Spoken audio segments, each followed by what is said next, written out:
చిత్తూరు జిల్లా గంగాధర నెల్లూరులో ఘనంగా వనమహోత్సవ కార్యక్రమాన్ని నిర్వహించారు. శ్రీ లక్ష్మీ నరసింహ విద్యా సంస్థల పిల్లలతో కలిసి వనమహోత్సవ కార్యక్రమం ఏర్పాటు చేశారు.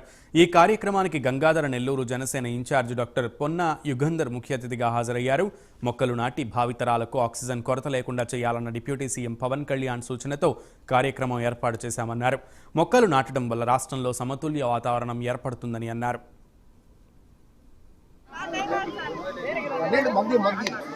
కనపడలేదండి చూడండి సార్.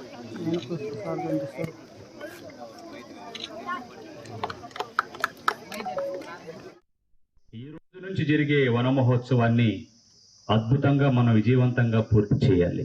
ఈ ఒక్క రోజుతో కార్యక్రమం చేసి ముగించడం కాదు, మనం బ్రతికిన నాళ్ళు తల్లిదండ్రులకి మనం ఎట్లా నమస్కరిస్తాం ఆ విధంగా ఒక చెట్టు పెట్టినప్పుడల్లా అది అమ్మా నాన్న అనుకొని ఒక చెట్టు పెంచడం ద్వారా ఖచ్చితంగా చాలా ప్రయోజనాలు వస్తుంది. మీరే మీ జీవిత కాలంలో అవన్నీ కూడా చూస్తారు.